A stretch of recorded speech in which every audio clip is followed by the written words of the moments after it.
This is The Drive with Dale Lolley and Matt Williamson on your 24/7 home of the black and gold. SNR, Steelers Nation Radio. And welcome to The Drive. I am Dale Lolley here with the Matt Williamson. It is a blustery, Thursday. crappy. Yeah, I expect to see Piglet rolling by us. I was no place like today. home. There's no place like home, right? Go back to Kansas. Yeah, that's where we're at here. It is March in Pittsburgh, and, well, NCAA tournament kicked off today. I guess it did happen today, huh? Lots of stuff happening. Always sneaks up on me. I always think I'm going to get a bracket in, and I never do because, it's Thursday already, and it happens every year. Did you put one in? I do one on ESPN every year. I want to because then I'll care who wins, but I never. Lately, I always forget. I used to do one at the office every year. In both times, every time my wife had a child, I would win the bracket. That's 3 wins. It's 3 wins. I didn't make me want to have a fourth, but What's that? Didn't make me want to have a fourth. Yeah, I was saying, is that enough? No, it is not. Or these are only with you, child. Well, the ones that you father, I assume that you're aware. That I'm aware of. Yes. It's not bad though.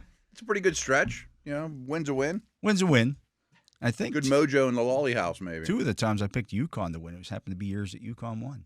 Okay. That's how you win these things. I guess, You don't pick the favorite. You go with somebody who's. Oh, okay. They weren't like a 1 seed. They were not. Anyway. But you'll watch, right? I always watch. Yeah, I figured. Basketball. Got some breaking news on the Steelers front. They made another signing today, bringing back James Pierre. And again, 1-year deal doesn't guarantee anything. Right, yeah. Nice insurance. Insurance. You're going to have, as Bob Labriola said yesterday, you take 90 guys to camp. Mm-hmm. And so why not take that guy? You know what he is as a gunner. That's the key. Yeah. I mean, it seems like a lot of these moves, either directly or indirectly, have major special teams ramifications. You brought it up a couple days ago. I mean, there's a chance when we're at the owners' meeting, they changed the kickoff rule, and that was their weakest part of special teams. They found gunners. I mean, I vividly remember being in Latrobe going every day. We'd be like, they don't have any gunners. They didn't have Pierre. They didn't have Skoranek on the roster at that point. They had 0. They was total work in progress. Now they got a couple, 3 or 4 that are very highly capable. So that part's good, and I think he's a capable defensive player. Sort of like Skoranek. Like if he's out there playing 10, 15 snaps, or if there's an injury mid-game, okay, it does the trick. Yeah, absolutely. So if it doesn't make a team, it doesn't make a team. Yeah, that is taking place here. We'll see how this all breaks down once they get to training camp. Mm-hmm. Also, Justin Fields held a press conference in New York. Oh, okay. To announce, I guess he was back from Dubai or wherever he was at, and announced his signing and did the thing with the media and everything. And, of course, was asked, why the Jets? And whenever I hear something like this, you saw the same thing last week with Najee Harris when he signed with the Chargers in the press conference. People always read too much into these opening press conferences. It's interesting. I was thinking I don't even know what Fields said, but I always think the same thing. Like he's mad at the old team. As Crosby, Stills, and Nash saying, if you can't be with the one you love, love the one you're with. Sure. You're never going to say, well, I joined these guys because they gave me more money. You're never going to say that. Right. Of course. You're always going to say, oh, I love it here. This is great. I'm excited. Can't get, yeah. It's the same thing, for example, like when Emmanuel Sanders goes to Denver and he's praising the quarterbacks there, Peyton Manning or whoever it was at the time. And people, that's a backhanded slap at Ben Roethlisberger. No, he's talking about how much he loves the guy that he's with. Yeah, exactly. He's not going to say, you're not going to compare them. No, In contrast, you're just talking about the guy that you're with. There's always clips, and I always get ones, boy, he must have really hated it in Pittsburgh, blah, blah, blah. One might not have anything to do with the other. It seldom does. It seldom does, right. And they're always, as they should, be excited about their new destination, which most of the time they chose. So that's the way it works, right? You would want DK Metcalf coming here and be like, man, I wish I was still in Seattle. Oh, yeah, I can't believe they traded me here. Right, This stinks. I don't like this situation. So Justin Fields was asked, why he ended up in New York. He said, I think number one, Coach Glenn.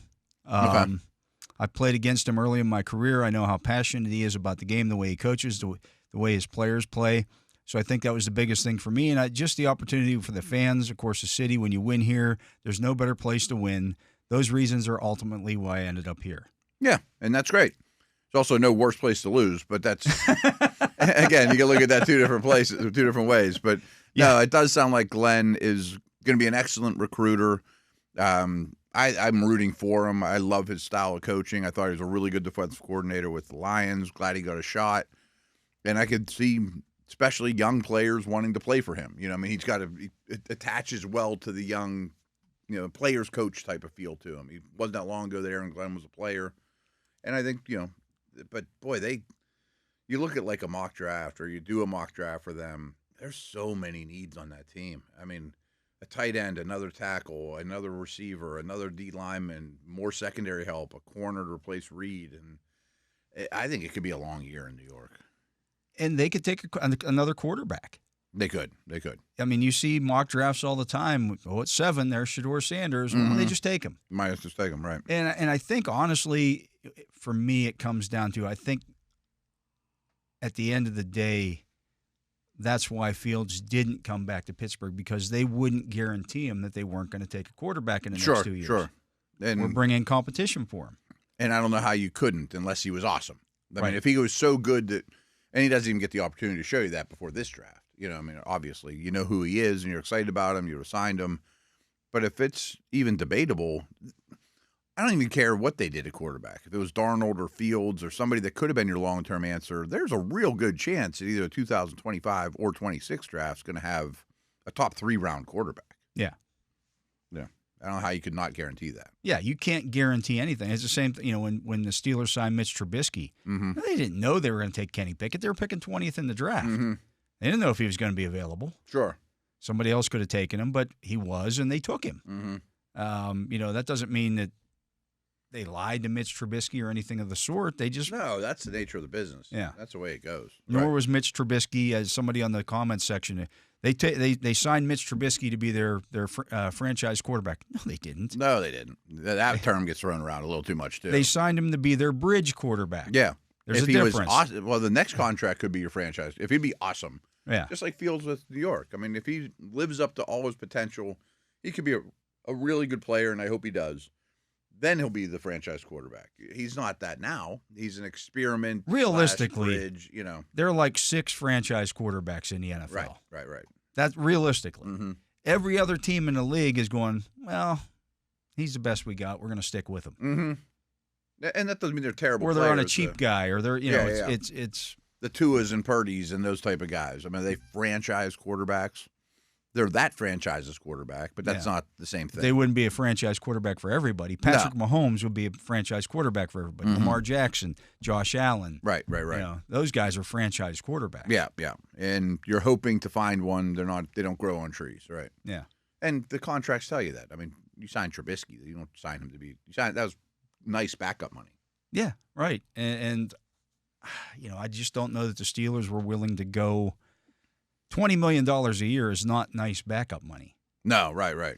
30 of it guaranteed is not nice backup money. That's we're talking about the defensive tackle class that signed. That's a defensive tackle. Sure.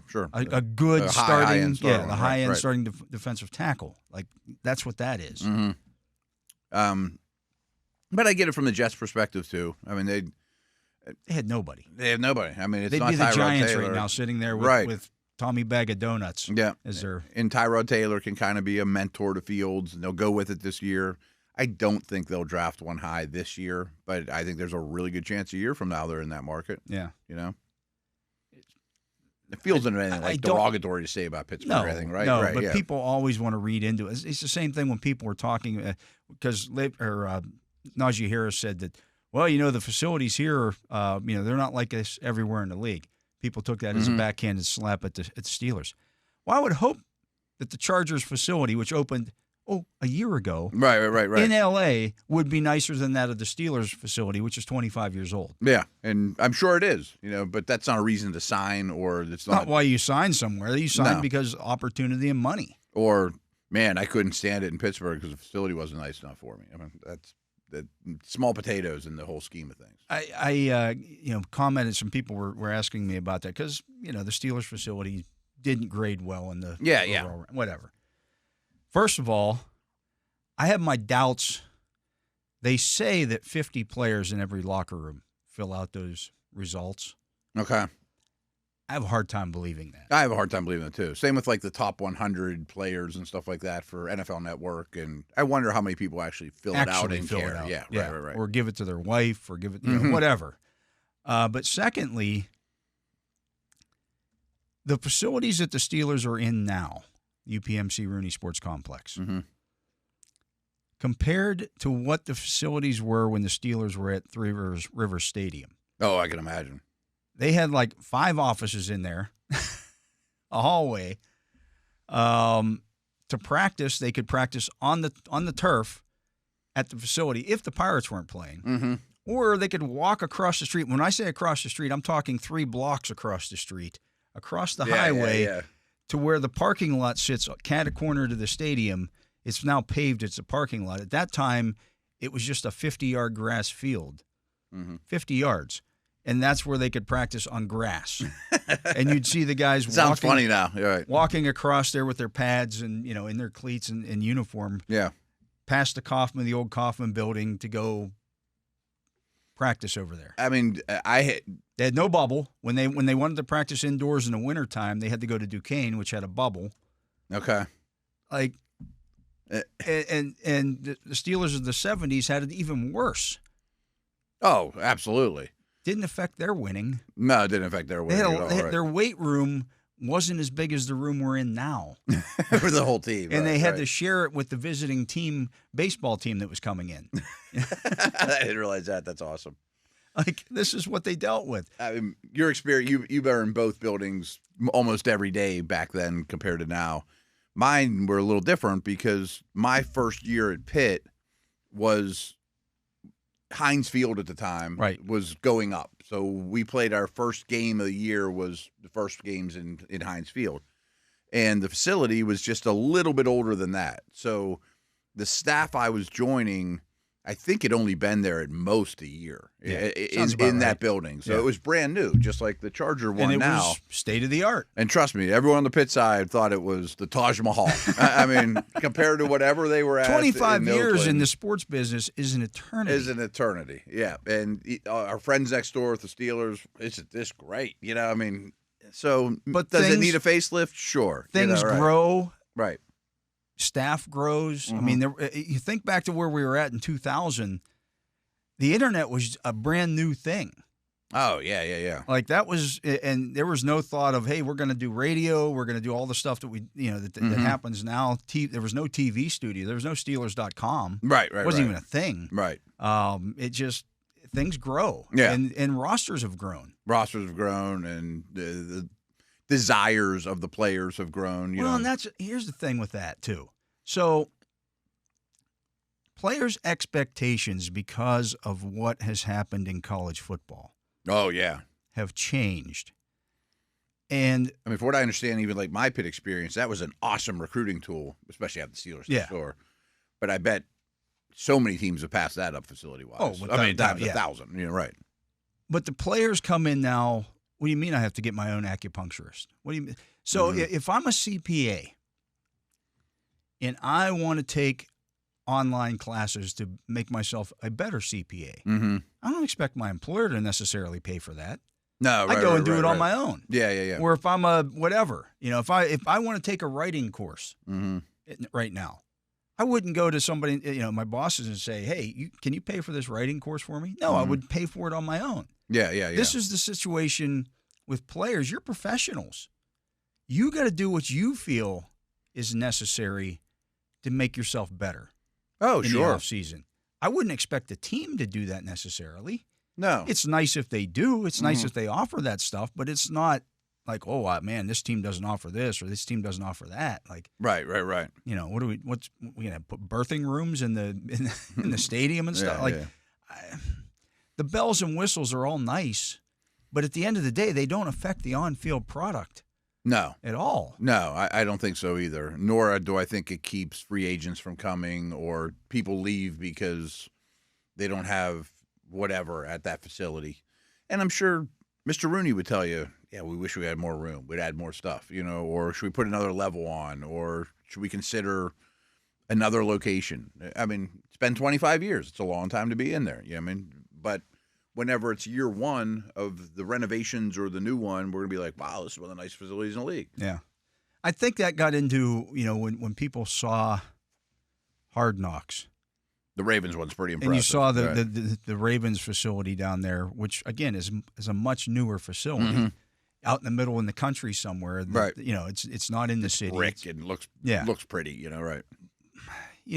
But does it equate to more winning? I don't know. I bet not. I don't think so. Right. I mean, I think it's greater to have nicer work environment, the better. It doesn't have to be a weight room the size of this room, obviously. But it's one of the reasons. One of the reasons why teams or most teams now don't go away to training camp is because they built facilities like that. Yeah. And so therefore, the owner looks at it and goes, "Hey, I just poured $100 million into this facility. We're gonna have training camp here. Why would I pay another? Why am I picking up the weight room and moving it down $20 million to go somewhere else to get away for camp when we've got everything that we need right here?" Yeah.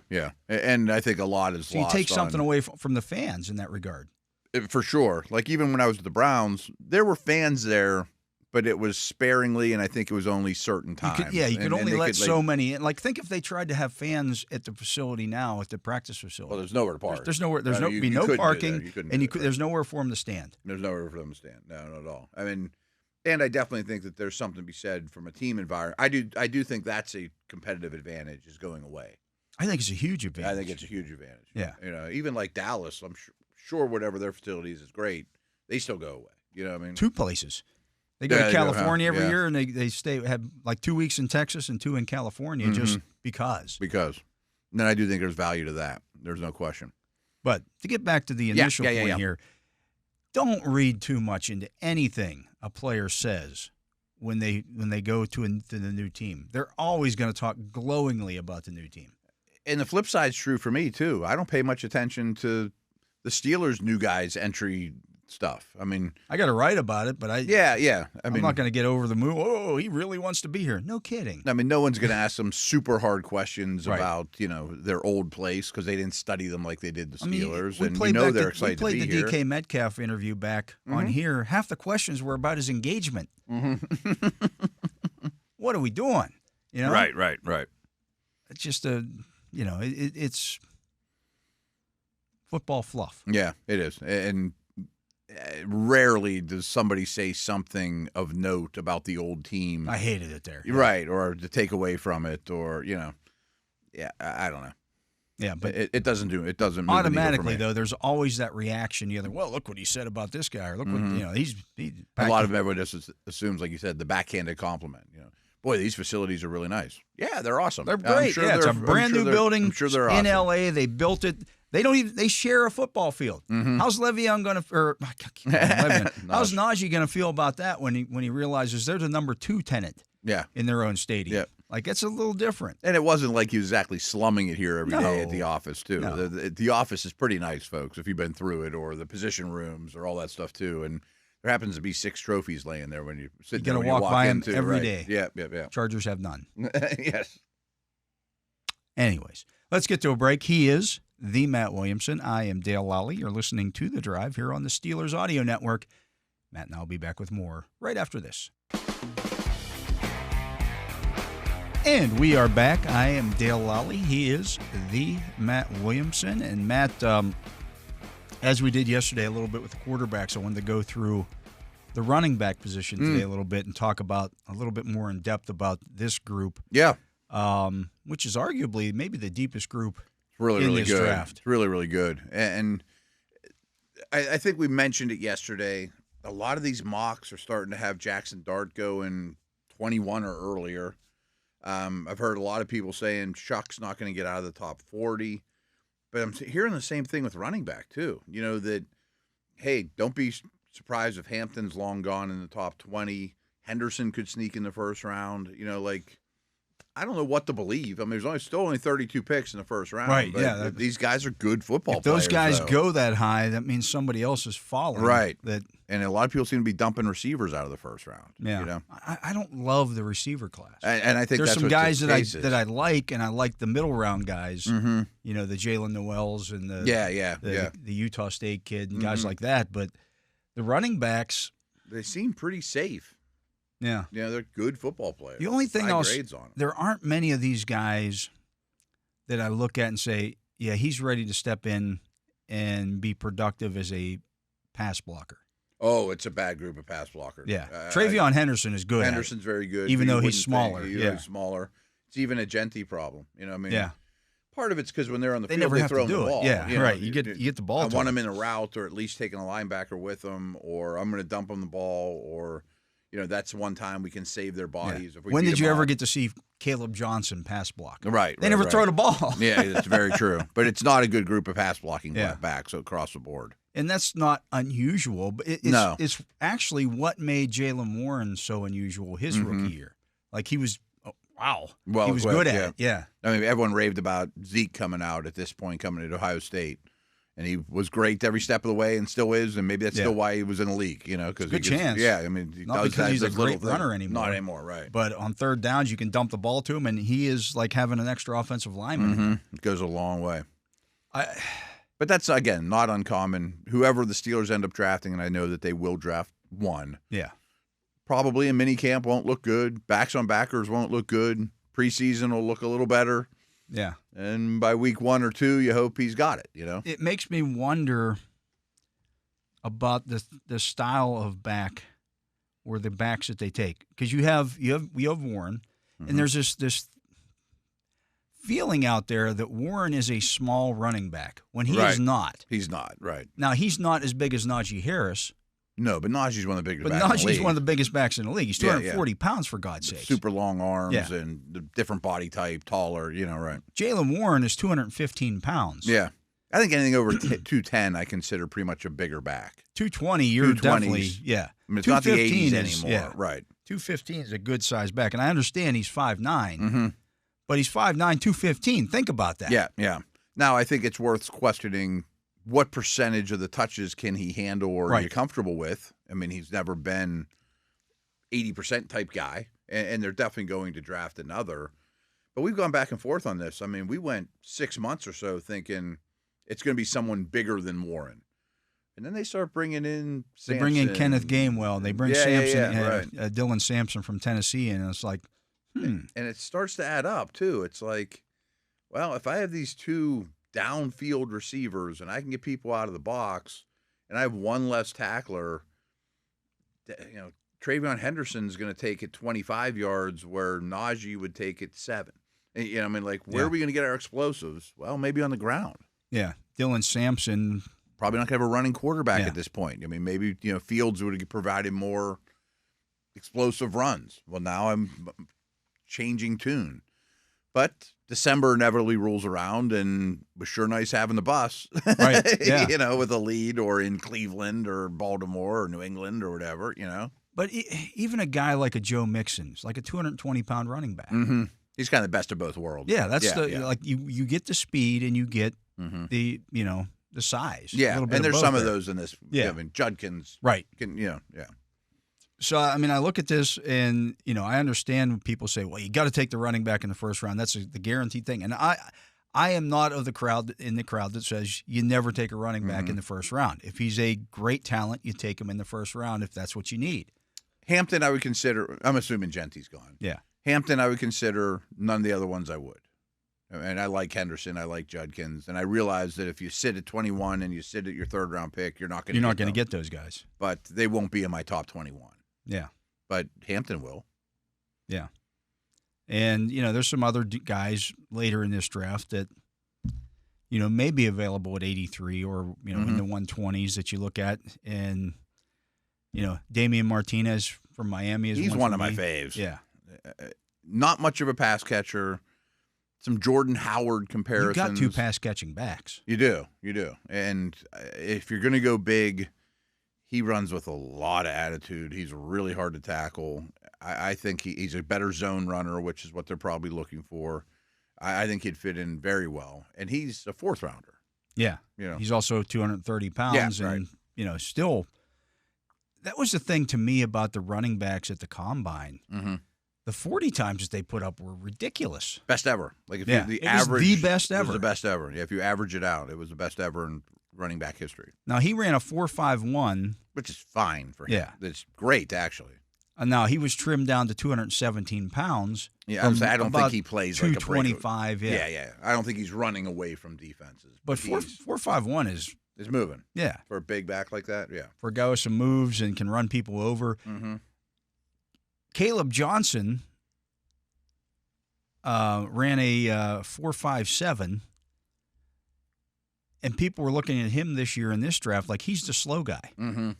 Which he brought the average score down. Yeah, it was right. like the average 40 speed for the backs at the combine this year, if memory serves, was 4.48. I would say I think it's 4.48. 4.48 is flying. It's flying because they're not all little guys either. Right. And there's not many little guys. Yeah. And there's not many Sproles type, the 170, 180 receiver types. I think a lot of these backs are 200 plus. And so you get into even some of the guys who were later here, like the Brashard Smiths of the world, blow the curve out. Mm-hmm. They could run. Yeah. But there's those guys every year. Yeah. But even guys like Devin Neal out of Kansas is a real good player. Good player. Harvey, he came in at 213 at the combine. He plays around 220. 4.58 for him, and it's like, oh, he's slow. Yeah. He's not slow. Not at all. If that's 5 years ago, you're like, that's a really good time. That's a good time for. And a he doesn't back. play like a slow guy either. No. I mean, there aren't many of these backs I dislike.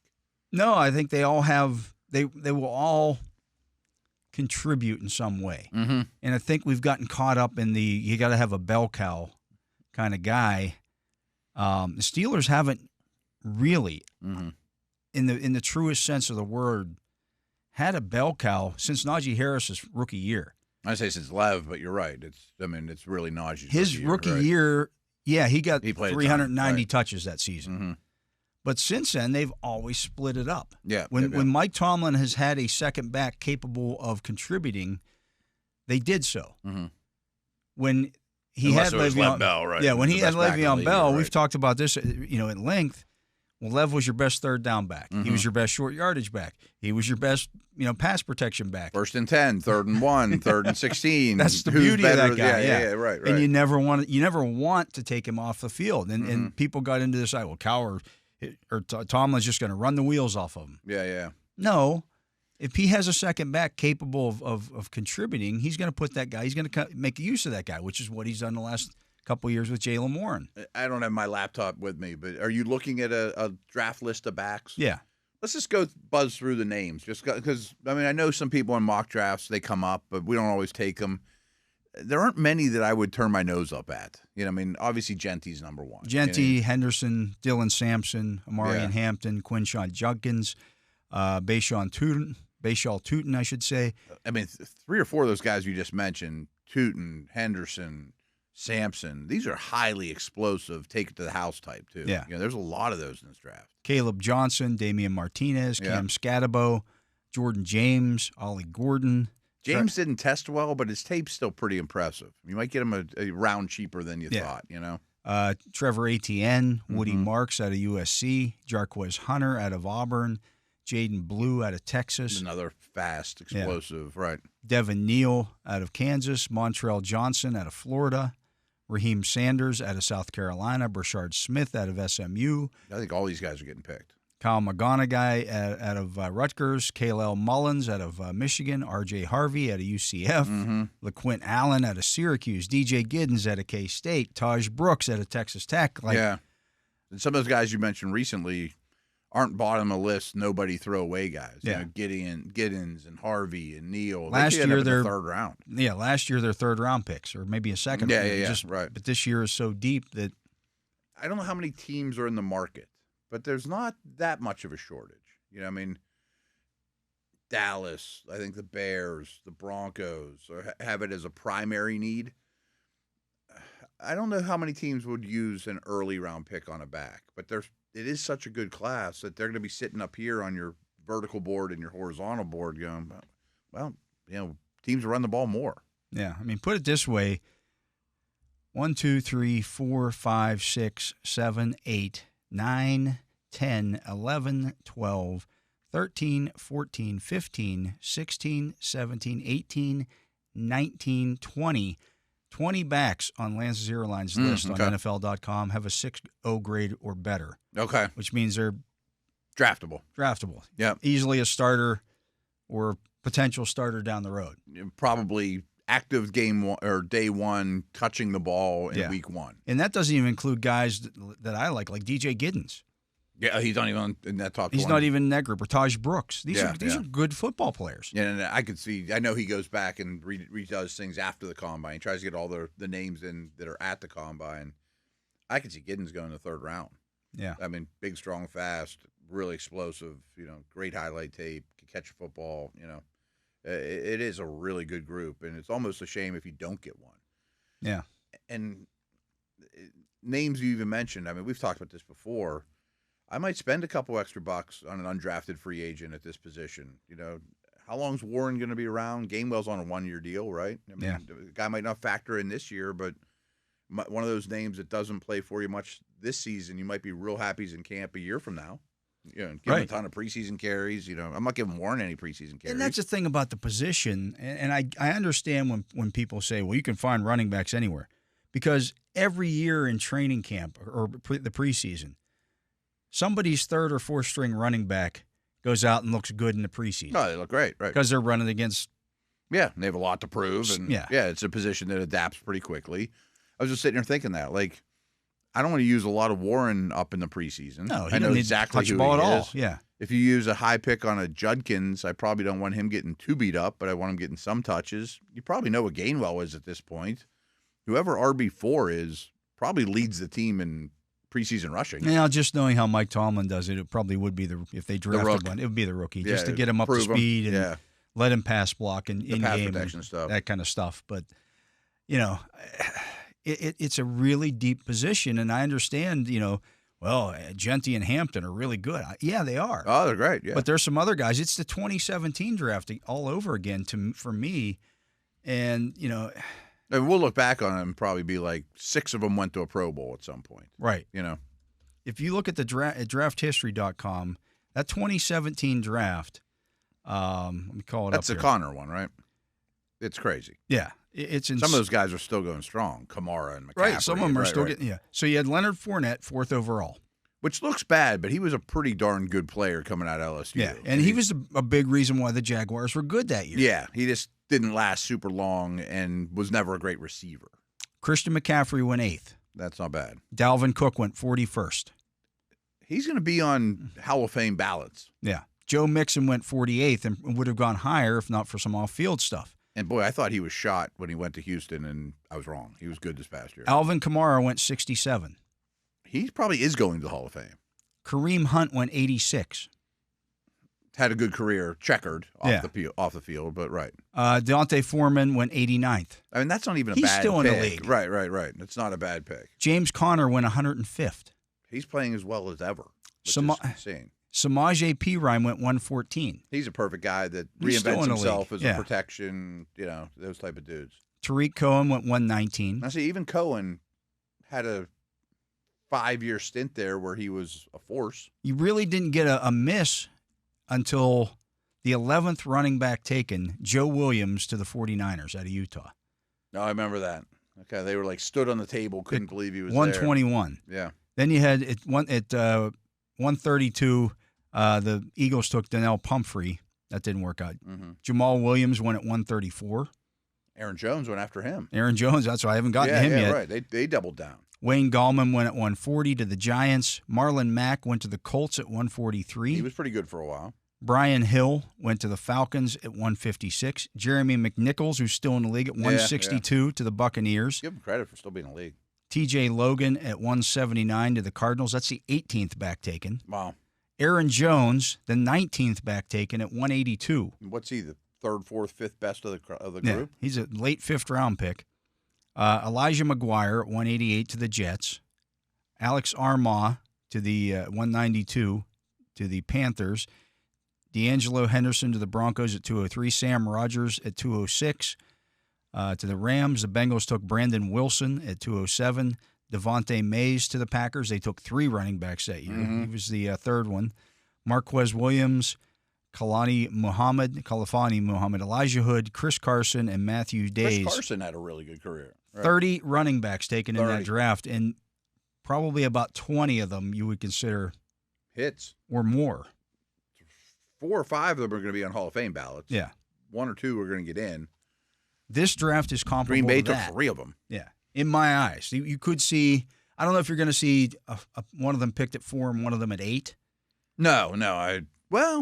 But it wouldn't shock me. Yeah. What's the earliest? I mean, I've seen mocks where Genty goes to the Raiders. Hampton might not get out of the top 10. That's what I was thinking. Is if Genty goes to the Raiders and Hampton's sitting there for the Bears, maybe. But then the next running back after those 2 first-round picks was Dalvin Cook at 41. Who's a star. Yeah, it was a complete hit. Joe Mixon at 48, Kamara at 67, Kareem Hunt at 86. We talked about this months ago before the Gainwell signing, before the Metcalf trade. Taking the Packers approach wouldn't be bad. Not the worst thing to do. I mean, like maybe not 3. Well, 3's crazy, but I'm thinking 2. But if you had like 9 picks, okay, I get it. I was thinking the Browns have a ton of picks. Yeah, and they don't really have a running back at this point, yeah. And they have so many other needs. I might give me a 4th and a 6th rounder and see where maybe the 6th rounder is better, as it was for the Packers. Yeah, and Williams wasn't bad. No, I mean, so it was a good draft for running backs, and this year I think is comparable to that. And I wonder, I mean, the running backs don't matter, or don't draft a running back, blah, blah, blah.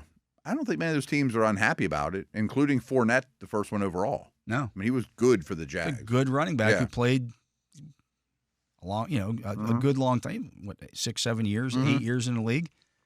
Quality years, yeah. Yeah, quality years. Let alone McCaffrey. Right. Some of the stars. Some of those other guys, yeah, it was a solid. Dante Foreman at pick 89 was not a bad pick. He's still in the league. Blew out his Achilles and came back, and it's still been a quality player. Yes. I mean, that's just this draft is. It's amazing. Those guys have been in the league 8, 9 years now already, huh? At running back. Yeah. And a lot of them but they don't last. What's that? The running backs don't last. They do if they're good. It helps if you're good, right? Yeah. Anyways, let's get to a break. He is the Matt Williamson. Something we learned, though, from that class. Yeah. I'm Dale Lolley. You're listening to The Drive here on the Steelers Audio Network. Matt and I will be back with more right after this. And welcome back. I'm Dale Lolley. He is the Matt Williamson. And Matt, Mike Band on NFL.com. He's part of their next gen stats research and analytics. Unfamiliar with group. Mr. Band. Yeah. So he takes a look here at the draft. He put up a mock draft. And I just wanted to talk about this because I'm not going to go through the whole thing. Okay. But on each team's pick, he puts the probability of the first position drafted for that team. Oh, okay. That's just based on the next gen stats. And all that team stuff. needs and where you pick and all that kind of stuff. I'm sure you apply math to anything. Yeah. So for the Steelers, we can go through the division actually. And let's do that. Talk about the entire AFC North. So for the Browns, it has to be growing at quarterback. The possibility of the first position drafted quarterback is 42%. I get it. Defensive line is 36%. Cornerback 18%. Well, I guess Carter could be. I'm sitting here thinking who would be the defensive lineman. Yeah. And what was the third one? I'm sorry. Cornerback 18%. Hunter. I mean, it really comes down to 3 players. You could also list that as wide receiver. That is a 3-horse race, I think, for their pick. But he has them taking Abdul Carter. Okay. So the lesser of the middle part of that. Looking at the Bengals, who are down at 17. I don't know how it's not defensive end at this point. He has defensive line 39% for them. Okay. Offensive line 21%. Yeah, I mean, nothing's going to be 80%, I'm sure 90%. But, man, the more their offseason shapes up, with or without Hendrickson, their edge guys are really, really thin. Cornerback is 19%. Safety is 9%. There's 2 really attractive safeties. Yeah, I mean, I that guess could that's be a in possibility. That range, Yeah. He has him taking Will Johnson, the cornerback out of Michigan. I've seen somewhere he falls to that point. Yeah. For the Steelers, He has offensive line at 26%. No chance. I think that's insane. No, I think that's bonkers. They're not taking an offensive lineman in the first round. I think it'd be under 5%. If I were making the odds on that, I don't even know that I would list it. No, it wouldn't be one of the top ones No. for sure. Again, he may be looking at that as what's available. Sure. Connerly's there, or guys the best like guard that, on or the Simmons, board. or someone sure, like that. Sure, I get it. That if they would present value at 21. But it would not be my pick. And I'll be shocked if it is. Defensive line at 20%. I think it's higher, but there's I think fewer it options. should be much higher. You agree there's fewer options at 21 than O-line. But it's still much more probable. Yeah, I guess. Graham's gone. Is Grant worth it? Is Nolan worth it? Is Harmon worth it? Right. But he has quarterback at 19%. Pretty high. It's going to be one of the highest quarterback percentages of any team. Yeah. And then cornerback is 15%, which I think is high. Which I think is high after free agency. Yeah. If you told me that going into free agency, I'd be like, oh, it might be a little low. Wide receivers not listed. Not at all. I can't imagine. You're not going to do first two picks on wideouts. No. Which is what it was. So he has them taking no running back. No running back. In your opinion, better chance it's a running back or a quarterback? Running back. Me too. Yeah. I mean, to me, there's only one quarterback to consider in a start, and we've been through that a lot the last 24 hours or so. I mean, I understand it, and I see why it's gaining steam, but it's not for me. He has them taking Derek Harmon. Seen that more and more. Yeah. He'd fit the bill. And for the Ravens, defensive line is 30%. Be an edge. Yeah. Offensive line is 30%. It'd be a guard. Cornerback is 20%. Mm-hmm. Wide receiver is 8%. Even after signing, it's a one-time deal. I mean, Bateman I think is up after this year because they didn't pick up the fifth-year option, but they finagled it. Gave him some money, yeah. And a little Flowers bit of money. is up sort of soon. I mean, all things considered. So there's nobody locked up for the long haul. Yeah. Another Ravens option is defensive back because if they want cornerback at 20%. I guess I just was kind of putting safety and corner together because if they want to get Hamilton back to be in the slot, which is the best way to use him is in a lot of ways. And Darius Washington isn't really a strong. Right. They might want an over-the-top free type of guy. Yeah. And if one of those two sitting there, that'd be a fun pairing with Hamilton. Or if you just want to leave Hamilton where you're at, then you're missing a slot corner. So one or two DBs is definitely in the cards. I think guard's their weakest position, though. Yeah, I do too. I mean, just what's their weakest position day one right Both now? starters, really. Right. I mean, just as a whole, I don't like either guard. Voorhees and Falele are not the answer. If you put Booker there and had those two compete for the other spot, you feel a lot more comfortable. Somebody mentioned to me on the Ravens did run for 299 yards against the Steelers in the playoffs. I understand that. I was there. Well, they ran for a lot of yards all year. All year long. Yeah, they're good. Doesn't mean the guards were, one of them was Macari and he's gone. Mm-hmm. Voorhees was initially the starter. Lost his job. And lost his job to Falele, who is below average. Mm-hmm. You have two Hall of Fame runners. Yeah. In that backfield. That's why they ran for Ricard helps and all the tight ends and their tackle, and Linderbaum's a good player. I mean, they've gotten away with it. Yeah. That doesn't mean that it's not a position of weakness. I mean, they could certainly be better there. Absolutely. I think it's one of the weaker pair of guards in the league right now. Yeah. But, they got away with it. But they got away with it. It doesn't mean they're first. Lamar's Lamar and Derrick Henry, they're both unicorns. Yeah. It's the beauty of it, right? His pick for the Ravens, Donovan Ezereku, the edge rusher out of Boston College. It's understandable. They have not had a true finisher, top-tier edge guy in a long time. But he hasn't passing on Tyler Booker is the next pick to the Lions. I would probably take Booker if I were them. I mean, I think he's safer. And you can find edges. Yeah, to deep later edge into class. the draft. Yeah. Interesting. So, no, but I think it's going to be an edge, a D-back, or a guard. Just a different way to look at things. It is. But anyways, that's going to do it for hour number one here on The Drive. Matt and I will be back with hour number two right after this. And welcome back to hour number two of The Drive here on the Steelers Audio Network. I am Dale Lolley. He is the Matt Williamson. And, Matt, let's go over Mel Kiper's Oh, okay. Latest mock draft. Yeah. Made some waves. And he likes to do that. Absolutely. Get people talking because then they tune in to watch the shows. They do. That's how that goes. But he's really dialed in. So at 1, he has the Titans taking Cam Ward. No surprise there. Chisel and stone, I think, almost at this point. At 2, he has the Browns taking Abdul Carter, the edge rusher out of Penn State. Okay. I get it. I mean, you pair him with Garrett, it would be pretty frightening. I just don't know where their quarterback's coming from. Here's the thing. With the quarterback situation, the Browns also have the first pick of the second round. Right. So if they want to, and 11 picks overall, yeah, they can get back into the end of the first round and take Jackson Dart if that's what they really want to do. Mm-hmm. I wonder, could you take Hunter, and if you don't think Sanders is going 3, try to pair them up and get back to like 15, next year's first or something crazy. I would understand it. Or do you roll the dice with Shuck? They already have Pickett. I guess Wentz is visiting there today or yesterday. They've had Wilson's been in. It's not like they have no money. I mean, the Cousins thing's still out there to some degree. You can maybe make something like that work too. But I would just think ownership's going to say, we want you to have your billboard guy. Yeah. And to me, that's probably Sanders. Sanders goes 3rd to the Giants. Okay. I really think he's going to go in one of those 2 spots. The Patriots then take Travis Hunter.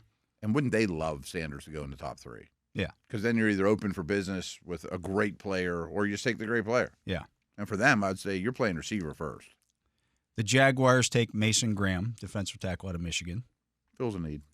The Raiders take Ashton Genty, running back out of Boise State. Okay. Be a pretty good offense. At 7, the Jets take Tyler Warren, tight end out of Penn State.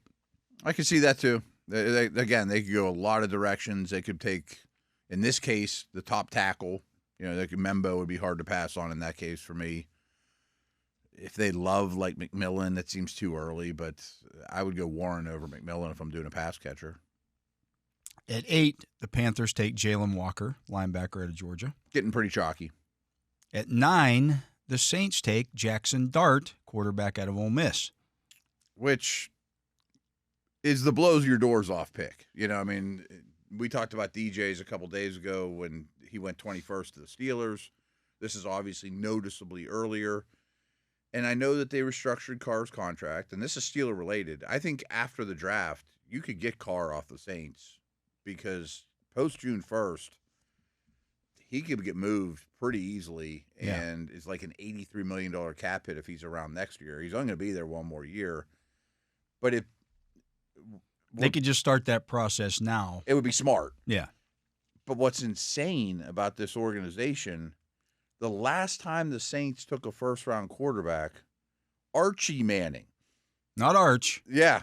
And the next time might be his grandson. Well, in which case they wouldn't do this. They wouldn't take Jackson Dart 9 if they're going to be trying to get into the market to take Arch Manning next year. I'm just saying, if they don't take – I mean, the chances of Dart actually ending up there, who knows? But they could end up with the first pick overall 2 next years year. from now. Right. But the last time – this organization doesn't do it. I mean, Archie Manning was their last first-round quarterback. At 10, the Bears take Michael Williams, linebacker out of Georgia.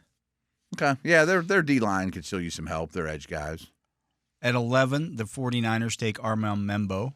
I would think they'd be thrilled with that. Missouri. To have their pick of O-linemen would be great for them. At 12, the Cowboys take Amari Hampton, running back out of North Carolina. I saw that, and it makes sense. Would you do that over your choice of receivers for them? All our needs. They have a lot of needs. In this draft, I would take the receiver. I would take the receiver, too. I'd take Golden. Yeah.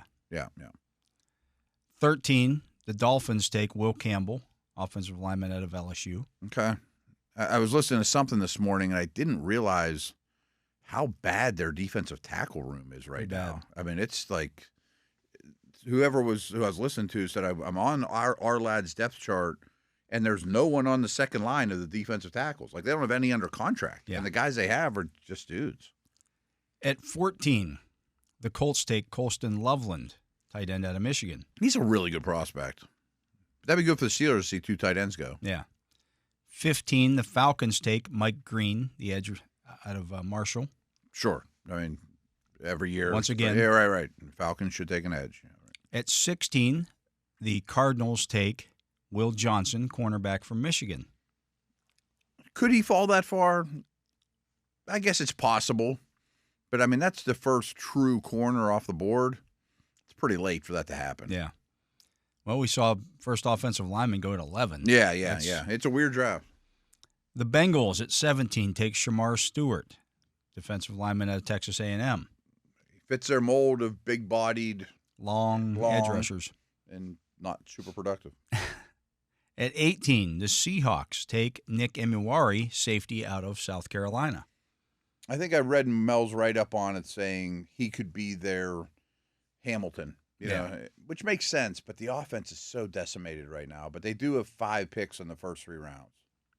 At 19, the Buccaneers take Jihad Campbell, linebacker out of Alabama. I can't think he'll pass there. I think that's their number 1 target. Yeah. I mean, they got Levante David back. You got 1 year for this guy to learn from Levante David. Yeah, kind of not what happened with Devin White. Right. At 20, the Broncos take Tedoroa McMillan, wide receiver from Arizona. First wideout taken at 20. Yeah. I think some kind of weapon makes sense there. I mean, Hampton's gone. The 2 tight ends are gone. You already have Ingram. At 21, the Steelers take Derek Harmon, defensive tackle out of Oregon. I can see it. At 22, the Chargers take Matthew Golden, wide receiver out of Texas. Okay. I would think it's some kind of receiver. Yeah. You know, one of the tight ends or one of the receivers. This doesn't make much sense. At 23, the Packers take Emeka Egbuka, wide receiver from Ohio State. Kind of more of the same. Why would they want unless you're going to move one of those receivers on draft day? You're right. I don't think Watson's going to play all year, but Ibuka's not a direct replacement for him as a take the top off. And he's kind of redundant with Jaden Reed. Exactly. I don't see it. At 24, the Vikings take Jahdae Barron, cornerback out of Texas. Ooh, that'd be a nice pickup. Yeah. Yeah, that makes a ton of sense. At 25, the Texans take Josh Simmons, offensive tackle from Ohio State. Absolutely could make sense. I mean, they hadn't signed Cam Robinson at this point, but by no means does that mean their O-line is solved. At 26, the Rams take Azareye'h Thomas, cornerback out of Florida State. Okay. I could absolutely see that. I mocked the Kentucky kid there. Different style. At 27, the Ravens take Malachi Starks, safety out of Georgia. We just talked about, you know, a safety or guard, edge defender would all make sense. Yeah. But there's two real good safeties, and one's gone, and you grab the other one. 28, the Lions take James Pierce, edge rusher out of Tennessee. Absolutely could see that. He could be a part-time player with them too, and you know. At 29, the Commanders take Maxwell Hairston, cornerback out of Kentucky. Okay, they'd be pretty strong with Sainstro, Lattimore, and him. Now you can bump Sainstro into the slot where he should be. And they all kind of find their roles, At 30, the Bills take Kenneth Grant, defensive tackle out of Michigan. Yeah, if he gets past the Steelers, he's often mocked there. Yeah. Which I would totally understand. And at 31, Kelvin Banks Jr., the offensive tackle out of Texas, goes to the Chiefs. It's about as late as I've seen him go. I don't think he's special, but tackles don't grow on trees. And at 32, Walter Nolan, defensive tackle from Ole Miss, goes to the Eagles. That'd be one of those cases where it's like, man, you just gave a really talented guy to the team that develops those dudes super well. Here's the thing I was thinking about as we're going through this. Mm-hmm. Okay, so the Steelers take Harmon at 21. Yeah. The next two picks are wide receivers. Okay. Which makes, Green Bay taking a wide receiver is weird, makes sense, but the Chargers taking a wide receiver makes absolute sense. Right. The Packers taking a cornerback might make more sense. Or even an edge. I mean, they almost always go defense in the first round. The Vikings have a definite need. They're not taking a defensive tackle. No, they signed 2. The Texans at 25. Highly unlikely. That's going to be an offensive lineman. Has to be an offensive lineman. 100%. Maybe it's a wideout. Yeah. 26, the Chargers take a cornerback. Could they go defensive tackle? I don't think so. I think they could take Grant. Maybe. Michigan connection, but pass catcher's a bigger need. Michigan connection with the Rams? Oh, I was thinking that was Chargers. Yeah. You said L.A. and the Rams, yeah. No, they will not. They signed They're Tuna good. Ford. They got Kobe they're not Turner. gonna They're good. Yeah, they're good yeah. there. They will not go D tackle. Honestly, would the Ravens go defensive tackle at 27? I don't know. They're invested pretty heavily in Matabuke.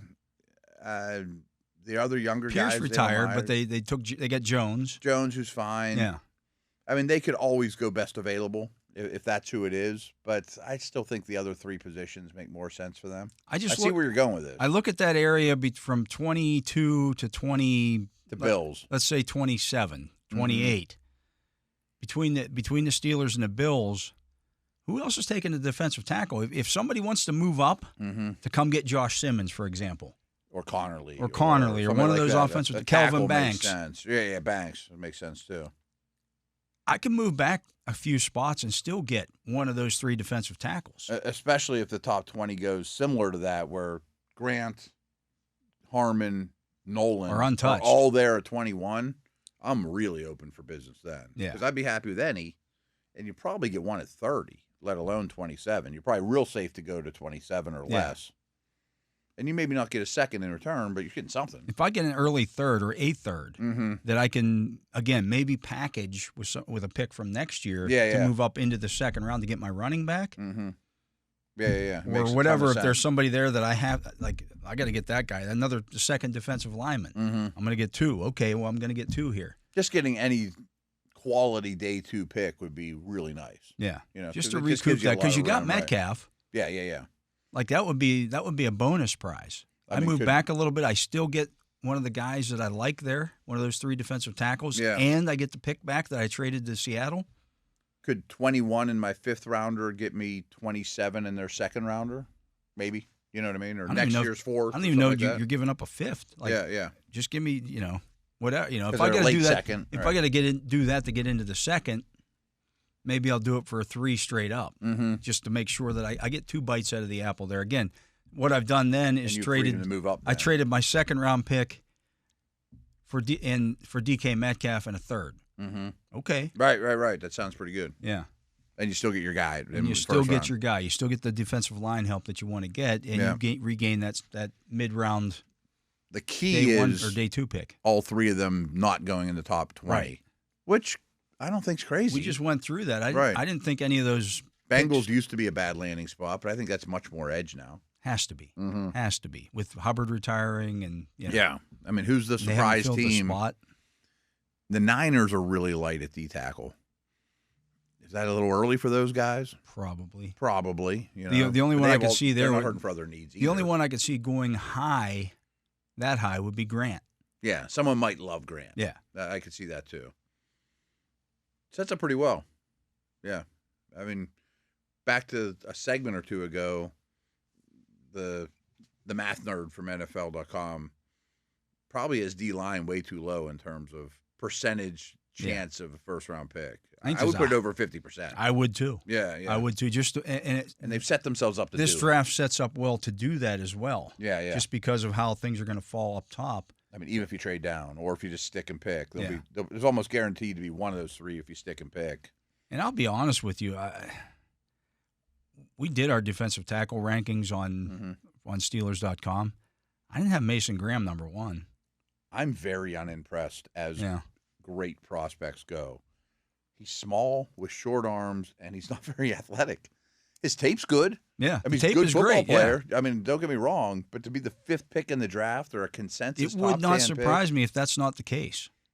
It wouldn't either. And he fell to like 11, and the 49ers took him. Like we just went through Mel's draft, and the Jags took him at 5, and we went, it fills a need. Okay, fine. That's why this is a good defensive tackle draft. I think there's a lot of depth there, but there's no star at the top. There's no top 10 guy that I look at and go, oh, he's a top 10 there's no War Daddy from Alabama that's, whoa, who's that guy? There's no Jalen Carter here. No, not even in terms of that top guy. Right. I mean, I know Jeffrey Simmons had some stuff, but he was injured. But he's not close to the player Simmons was, or Quinnen Williams, or even Dexter Lawrence. I mean, some of these guys that are, holy cow. But Grant could be Dexter Lawrence. Yes, he could. He just hasn't consistently. He's really only been a starter for a year. No, I think his best is ahead of him. He's the most attractive one to me, for sure. Yeah, that's why I have him number 1.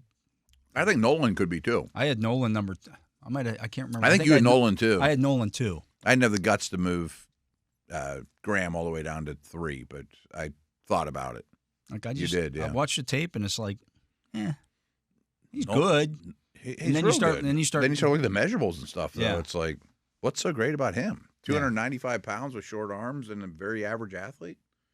I'm sure he'll be a good player, but he's not going to be Pro Bowl after Pro Bowl. It's not He's not playing transformational. Indiana and Illinois on Sundays. Right. Right. Yeah. Again, he's probably safe, but Oh, I think he is safe. I will say that. I think he's going to be a good player. he rushes a passer well. I mean, the best thing he does is 3rd and long, Yeah. but he's still not Chris Jones on 3rd and long. Right. Yeah. Yeah, He's not somebody, we got to double that guy every time. right? Because I mean, our guards are pretty good. We should be able to handle him. yeah. Oh, yeah. He's not Cam. No, absolutely not.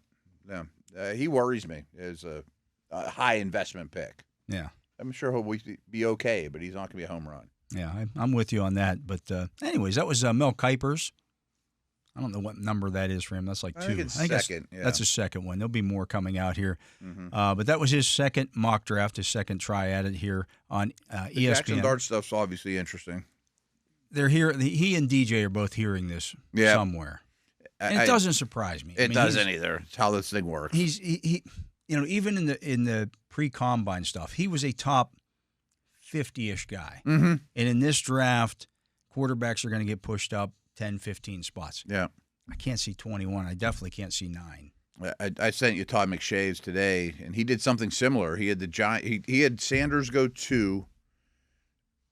Yeah. And the Giants then didn't take a quarterback at 3. Spent the farm to get ahead of the Steelers at 19 or 20 to take Dart as their second pick, I don't think that's crazy, especially if you're the Giants and ownership's like, you got to get a quarterback. That's it. I would be open for business for that, too. I wouldn't trade with the Browns to do that. Mm-hmm. But if somebody wanted to come up to 21 to give me a high second-round pick and their third-round pick, yeah, I'm interested. Oh, I'm definitely interested, yeah. Because I'm gonna gain. I mean, the Giants probably think they have to get ahead of the Steelers. Right. So they wouldn't make the deal. They'd call number 20 or 19 or whatever. But who knows? If he's sitting there, it wouldn't break my heart if he's playing for somebody else. No, not at all. But anyways, let's get to a break. He's Matt Williamson. I am Dale Lolley. You're listening to The Drive here on the Steelers Audio Network. And, of course, you can hear The Drive every Monday through Friday right here where you're listening now. Or you can download the Steelers mobile app, get the show that way as well. Or you can watch on YouTube. Give us a thumbs up on there. And that helps with the algorithm apparently somehow. I don't know. No, that good stuff, yeah. Yeah, but we do appreciate that. Leave your comments on there. Ask questions. I go on there all the time and check out the questions and answer questions if they're. Speaking of questions, we might open up the mailbag a little bit. We're going to do that next. Yeah, a little mailbag action there on Thursday. We will do that when we return right after this. And welcome back. I am Dale Lolley. He is the Matt Williamson, and I put out a little thing on the X Twitter before the show started here. Put the bat signal out. Got any Steeler questions? Let us know here, and we'll answer them today on the drive. Well, it is that time. They came flooding in. Okay, we got a lot of questions here, and so let's have at you. There we go. Let's roll. Yes. Try to get as many as we can. Yeah.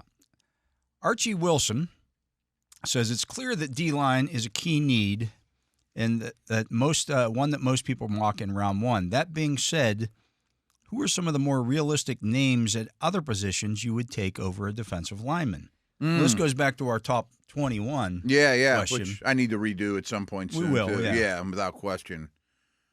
Over a D lineman.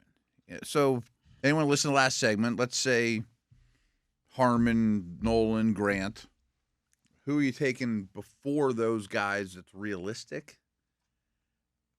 Not Hampton. I don't think Genty's not going to be there. No, I don't think he's realistic. I don't think Shador's realistic. Not taking any of the wide receivers. I'm not taking Dart. No offensive player, I guess, is the bottom line. Yeah. Maybe the answer is none. I mean, would you take Will Johnson? I was going to throw him out there. If he were there and he tests okay, I would think about it. If you had him. Wouldn't break my heart, but feeling pretty decent about the corner situation. And if I don't have a second-round pick, that third-round D lineman's nothing like the third-round corner or other positions you're going to need. Yeah. And he might need to play right away. Yeah. I'm not even taking Warren. You know what I mean? Like, I'm having a hard time of realistic. I don't want to say his defensive linemen are bust, but it's kind of getting that way after the way free agency shaped up. Yeah. You got Metcalf and, right. Yeah, you're pretty set at a lot of the other positions, and that's when you don't. You're not. I mean, like, you can't tell me Membo's going to be there or, right. or Hunter, obviously. So I don't see it. I mean, you'd almost have to get shut out at D lineman, or you move down thinking, okay, we're going to move to 30 and one of those three's there, but, they all went, Well, then, okay, there's another option. And if that's the case, then you're not moving to 30. Right. You would move to maybe 24, 25, but you're not going to 30 if you don't think you're going to get those guys. Right. I mean, sometimes you just got to roll the dice, and sometimes it comes up snake eyes, but, man. I know they won't do that. Yeah, there would be 10 guys that they're happy with. Jared, who is at Steelers17_117, asks, appreciate the show, fellas. Little what would you rather? Jahdae Barron and Alfred Collins as your first and third picks, or room together. Kenneth Grant and Jalen Royals as your 1-3. I'd love to solidify the secondary, but back-to-back defensive picks when the O needs help is a tough one. Well, they just traded for DK Metcalf, Jared, and George Pickens is still on the team. Well, who did he say the first one was? Jahdae Barron and Alfred Collins. Right. The second one was Kenneth Grant and Jalen Royals. He's saying that back-to-back defensive picks. Yeah.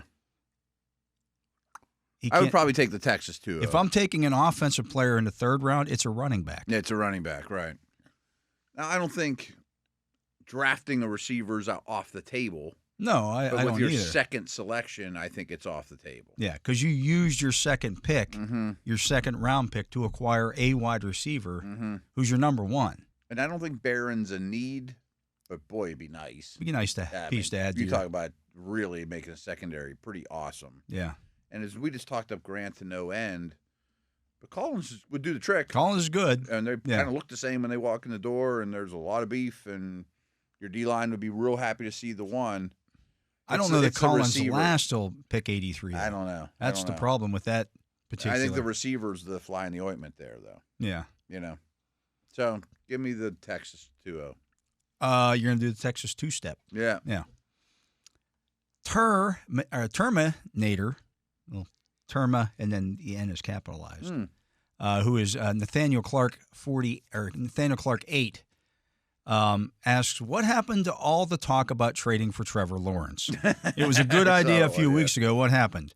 Well, it wasn't a good idea because they're not willing to do it, and the Steelers didn't call about it. I don't think the Jags have any interest whatsoever in doing it. I think it was all made up news. Speaking of which, that's why it went away. There was something about that I saw a week ago where somebody came out and said, yeah, it wasn't the Steelers that called about Trevor Lawrence, it was Seattle.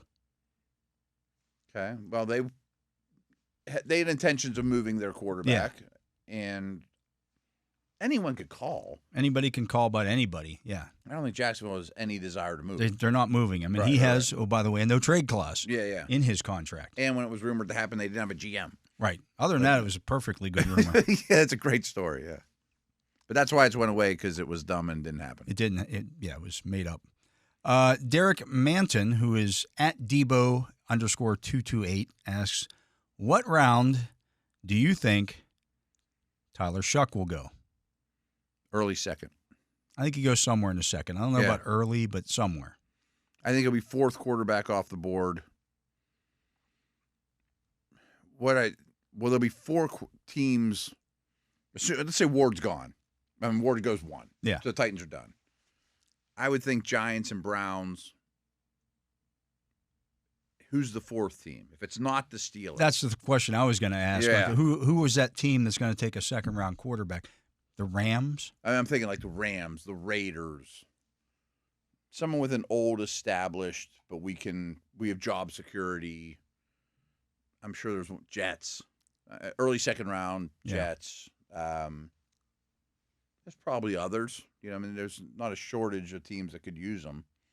But the problem is, with him in particular, if you think Stafford's around 2 years, Chuck's 28 when he takes over. Right. I mean, he's only got soon. 2 years left on his deal. Yeah. I mean, if you think you're getting 2 years out of Geno or Stafford, Chuck might not be the guy to sit around and wait for 2 years, right? Considering his age, which his age doesn't bother me for the Steelers, but if it's a 2-year, his window doesn't open on my team for 2 more years, well, then he's 28. Yeah. But I still think he goes. I think he goes before the well. I think he goes in the top 50. Okay. Joe McCusick, I should say, at Joe McCusick. How about that? This guy's name is so rare. He actually is the at Joe McCusick. Okay. We'll call him it. This is the Joe McCusick. He is the. What do you think the Steelers would do at 21 if all the best defensive tackles are gone? Similar to the earlier question. Well, if all of them are gone, that means somebody else fell. Somebody strange is there you didn't expect. Yeah. So it's a Jahdae Barron, or it's Barron might be the Will name. Johnson, or it's Omarion Hampton. Would you consider Golden? No. Would you consider Warren? I'm out of the wide receiver market at this point. Yeah. Warren? I mean, something weird would have to be there. Warren's going to go top 10. I think so too. I think that's a reach. I would say Hampton. Probably Hampton or one of the cornerbacks. Or Barron, yeah. Ravel if he was 100%. I mean, I think you're real open for business for trade now. Yeah. For sure. There's going to be happy about There's probably going to be an offensive lineman there at that point that somebody wants to come up and get. You wouldn't pivot to DT4. No. I wouldn't either. That's bad business. Yeah, I wouldn't either. I can't take one of the safeties after the Thornhill signing. No. If it wasn't there, I'd be like, you could take, maybe. Brian O'Donnell asks, and he is. It really feels like DT or bust. Kind of. I mean, the more you go through every angle. Brian O'Donnell, who is at Brian O 1963, said, "Is waiting for Rodgers and supposed salary preventing us from spending on other possible free agents?" No. I don't think so. There's nobody out there who you're going to spend a bunch of money on. Now, like every team, they may have been interested in somebody that chose elsewhere, or that they weren't going to meet their demands. But that happens to every team in every free agency. Yeah, I mean, I don't know. The Steelers could have looked at it with either one of the two guys that signed with Minnesota. Yeah. And said, okay, this is, and I'm sure there were calls made. Yeah. Here's what we're willing to offer. The D tackles. Yeah, I'm sure you're talking about right. This is our offer. Are you interested? Right. And Minnesota came in higher. Mm-hmm. All right, we weren't willing to go any higher than that. I mean, it's like recruiting. You're not going to get everyone you want. I mean, right. That's the way it works. They have so much money. I don't think it's handcuffed them in any way. And I saw a thing today. Somebody put out a chart on free agent spending thus far, and the Steelers were last on that. And of course, people, why aren't they spending their money? Metcalf doesn't count. Right? They spent $30 million a year on a wide receiver. Yeah, and there is another big one to come. Yeah, whoever the quarterback is that's going to get paid. Right. So a little misleading. Yeah. It doesn't mean they're being cheap or not doing anything. Like Cowboys aren't doing anything. Right. But right now, I mean, at this point, the guys that you're going to sign, other than some of the wide receivers that are out there, and they're probably going to end up signing 1-year deals. Oh, I would think so. It's not going to be a big contract that's going to take away your quarterback money. No, I don't think it's prohibiting you at all. They just always go into things with here's our set price. We're not going to go above this, and if you don't want it, if Jonathan Allen doesn't want that, all right, he wants. They're offering 20. We're offering 17. Okay. Consult us when we're not going to offer 21. Right. And we're offering 17. Please get back to us before you sign. We'll consider it, but we could go to 17.5. But we can't go to 21. Right. Yeah. Right. Chris Maxwell, who is at the Body Maxtassi, okay, says, "Do you think?" Side note: sometimes you got to be careful. That's why I'm reading them out here. I've fallen victim at times. Yeah. Remember, I'm like, I probably shouldn't have said that. Do you think the way Mr. Rooney let Colbert run the draft before retirement was a big mistake? Because most GMs want to be tied to their own players, especially at the quarterback position. I'm not sure I necessarily understand the question is, to be honest. The question: all Steeler draft picks are a consensus pick. Yeah. It's not Kevin sitting in a throne just picking guys. Right. Art's right there with him. Mike Tomlin is right there with him. They come to a consensus on it before the draft, not during. That's why oftentimes when the Steelers pick would come up, they would already have it made because they've got their board ranked, and he's the top guy. That's who we're taking. Yeah, every team does it differently, but I can even say from my year with the Browns, especially in the first 5 rounds, the room where the pick came from, there was only 3 or 4 human beings, and the owner could come and go if he wants. Of course, he wasn't as involved as Mr. Rooney. But we had all said our piece as scouts. It's all done. Right. We could stand on the table and yell for our guy till the cows come home, and they can listen or not. But we're not in that tax bracket, and we don't make that decision. And in the Steelers, and with Kevin at the time, he wasn't almighty just sitting there making picks, doing whatever he wants. Right. No, every pick is talked about ad nauseum, and they come to a Steel. That's why they call it a Steeler pick. Mm-hmm. Kevin never stood up there and said, "This is my pick." Yeah. Mike Tomlin has never gone, this is the pick I had to have. Mm-hmm. No, it's a Steelers consensus pick. It might not be the guy that Kevin Colbert wanted. It might not be his third choice. Right. Yeah, it might not be the guy that Mike Tomlin wanted. Right. But the most, I should say. Yeah. But they're guys that they both, here's the guy, this is what he graded out as on our scale. This is the guy, this is the way we want to go. I mean, again, I'm kind of making this up, but if there's 5 names that they're considering in round 2, Kevin's second pick is this guy. Mike's second pick is this guy. They don't have the same number 1. Well, we'll take that guy. He's not our last choice, but he's not my first choice, but we both are pretty happy. And Mr. Rooney says that seems like the logical choice if we're all pretty high on him and you made strong cases or whatever. And I will tell you, too, not every coach is at pro days right now either. Right. Yeah, I mean, Mike Tomlin's more involved in this than most. Yeah, he is very involved in it. Yeah. Matt Sable, who is at Matt T. Sable, says, are you surprised there weren't more coaching changes or special assistants added after Coach Tomlin promised changes at his season-ending press conference? Here's the thing, Matt. Mm-hmm. When people hear something like that, they assume that means coaching changes. Yeah. Fire everybody. Saying that there are going to be changes can also mean the changes in the way that you do things. It's in a not lot of different just ways, right? We got to fire these guys and bring in this whole new staff. The Steelers coaching staff has turned over tremendously over the last 2 years. There aren't a lot of coaches on this staff who've been here long term. True.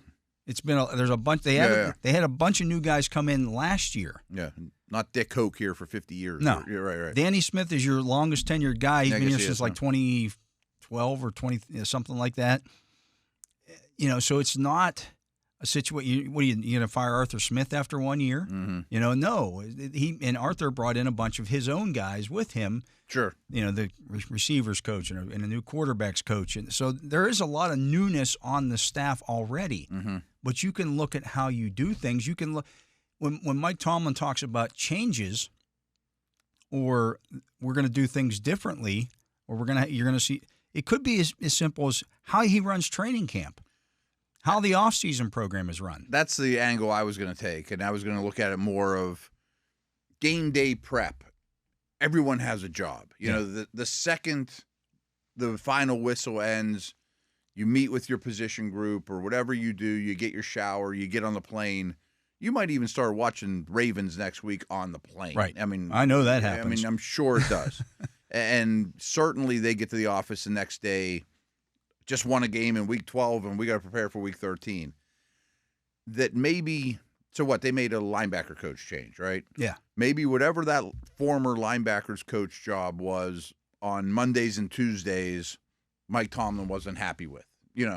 Whatever his job was, they all have their job, and it's not just watch the opposing running backs or watch your own linebackers. It's you got third down and red zone. You got, all these situational Those stuff. things get split up. Yeah, they all have their job. And maybe he just said, I think you're a good coach and you're coaching your guys well, but I don't like your game day prep for us, and I'm going to try someone else. Or switch your jobs. Okay, now you're the third down guy. You're the blitz package You were guy. the run game coordinator, but that really isn't for you. Yeah. Right. And so they'll never tell us that stuff. No. Right. No. Again, training camp responsibilities and all that type of thing too. I mean, so their assignments could be different. Right.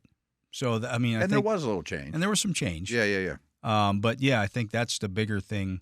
We'll get to one more here before we get to a break. We'll get to the rest of them before we try to close out the show here. Elon Mess, and he is at Big Wall Style, asks, who would you like to see the Steelers play in Ireland? Also, considering the importance of quarterbacks in the NFL, please do more super flex fantasy drafts this year. Yeah, we can do that. Well, yeah, we can do that. So in terms of who the Steelers play in Ireland, honestly, I don't really care. Yeah. But I mean, if you really do the math of it all, who they could end up playing, it's a pretty narrow list. Yeah. It's not going to be there's only 9 games that are home. 3 of them are against division teams. It's not going to be one of them. I think 3 of the other teams are already going overseas to play. So that knocks it down to like 3 teams. I think it's the Vikings, the Packers, and Seahawks are the only ones that. Yeah. So it's one of those 3. One of those 3. Do you have a preference? Do you prefer? Well, I mean, if you want to look at it as having a competitive advantage, make it the Seahawks. I was going to say, Seattle's got a long trip. They got a lot. Outside of that, they got a whole continent to fly over before they even get to you. Yeah, I hope it's the Seahawks. The Vikings apparently have had a lot of success in Ireland over the years. I see what you're saying. Yeah. History reference. The Vikings actually founded. Dublin was founded by Vikings. Yeah. Okay. So there you go. Yep. So I don't. Do you want to play them? You want to play them on their home court? Yeah. Stay away from them. They pillage. Anyways, let's get to a break. He is Matt Williamson. I am Dale Lolley. We'll be back with more questions. We had a bunch on here. I really like. If you want to throw another one in the last minute, has gotten on here. I like this. But he's Matt Williamson. I'm Dale Lolley. We'll be back with more right after this. And we're back. I'm Dale Lolley. He is the Matt Williamson. And we got a bunch of questions still here to get through, Matt. Okay. So let's do these a little more rapid fire. Terry Everett asks, if Rodgers chooses to retire or the Steelers say we don't want to wait any longer for you to make this choice, what do you think the chances are of Rudolph being the day 1 starter? Tomlin has proved he can win with lesser quarterbacks. I still don't know that it's super high. I think I'd say slim would be my. They would bring somebody else in, whether that be Russell Wilson. There'd be. I still think it'd be Cousins, Carr, or Wilson. Yeah, or they would go. Someone to be named later that I don't quite understand that becomes available or something like that. I can't imagine just Rudolph is the unquestioned Week 1 starter in any capacity. No. Mike 5678 asks, my personal view is the Steelers need a defensive lineman for the first selection. Then again, in the 4th round, that leaves 2 picks, round 2 to pick a wide receiver. Well, that's already happened, Mike. Mike. Did that, right? That's DK Metcalf. They don't have a 2nd-round pick. Where does this leave them in round 3? Running back or cornerback or perhaps a linebacker? It's running back for me if you're going to go 4th round with a defensive lineman. I love your thought of 1 and 4 being D-line. Yeah. I think that's a real good spot for both. And I can't wait till 5 for running back. No. And linebackers off the table now, too. Yeah, I agree. Yeah. Joseph Aber asks, I don't think Najee is taking big swings at the Steelers. In fact, what he's saying makes a lot of sense. What do you all think about his comments? I don't think we made it sound like he was. No. When I'm talking about that, I'm talking about his views on the facility and things of that nature. His feelings on what the team was at that time are valid. It was a very young offense. When he talks about, we didn't have any, leadership. He was there for the. I think they're looking for veteran leadership. The last year of Ben Roethlisberger was his rookie year, and then you brought in a whole new quarterback room, basically with Rudolph being the holdover. They were super young. Yeah. I think that's something that. And he was expected to step up as a leader. Sure, and I think he did to some capacity. I mean, but still, it's hard for young guys. Back to that conversation, I do find it interesting that a lot of these guys are at the podium talking about their old team. For one, they've only played for one NFL team. Yeah. And haven't even played for the second one yet. They've visited the facilities and that kind of thing. And it's going to be a massive adjustment. Oh, absolutely. The first time, city, a new league. First time Najee Harris walks out of the stadium, out on the SoFi field, and the stadium is 80% filled with opposing teams' fans. It's going to be culture shock for him. Yeah, and that first stop was the first time he didn't get to pick. He chose to go to Alabama, or I'm not singling out Najee, but okay, you didn't get the pick that the Steelers drafted you. Yeah. Michael Adesso says, I say this He's with a all great question to ask her, by the way. I say this with all due respect, as I'm a huge fan of the show, but after years and years of bashing the Bills and Dolphins for not having big running backs that can play in snow and weather, how do you keep mocking Travion Henderson to the Steelers? Who's going to be that big back on the roster? It's a good question. It may be a shift in how they want to do things. And again, Jaylen Warren's not a small back. Right. And frankly, boy, I have bashed Miami a lot over the years for... Miami's different. Miami was built completely on speed. Right.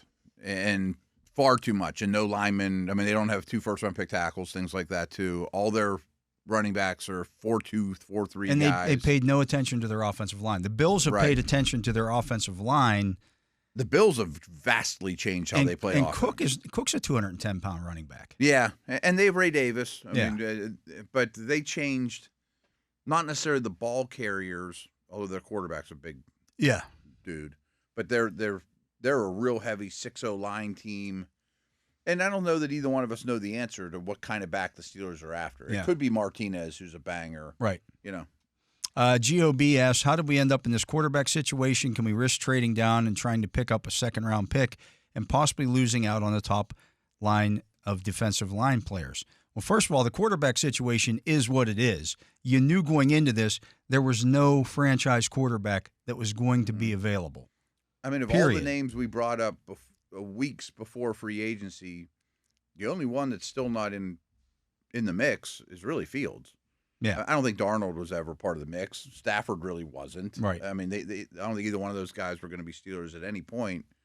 So what's really changed other than Fields is a Jet?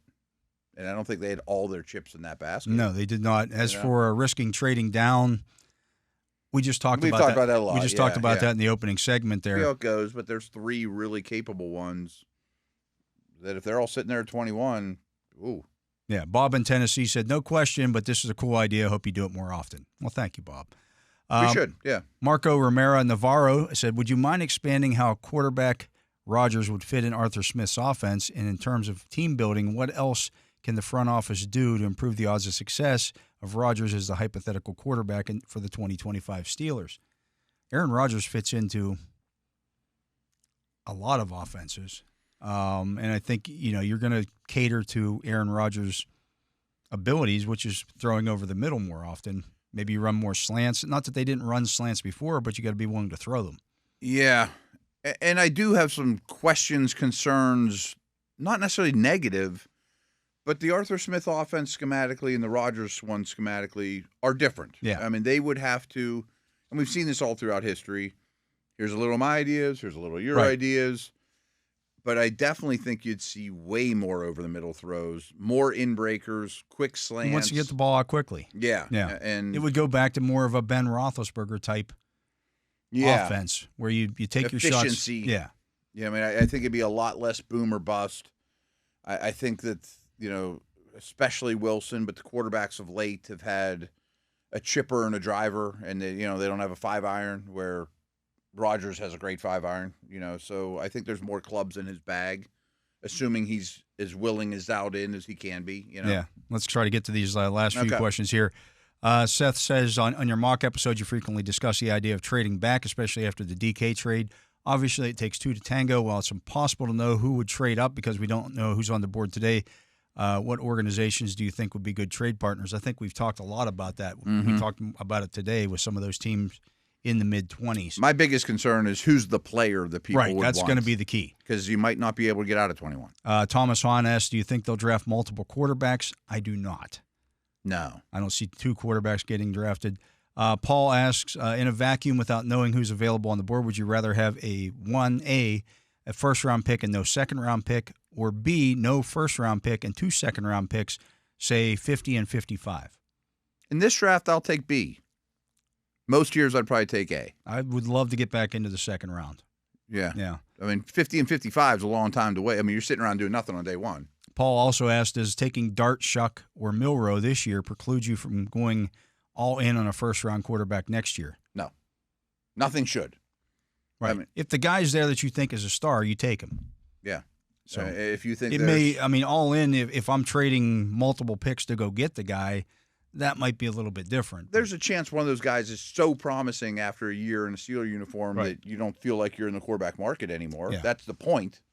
But taking one now is not like, we're done. And finally, Paul Hirsch asks, why aren't they focusing on the offensive line? Can't have a good running game and passing game without one. Any quarterback in the league can be great with a great offensive line.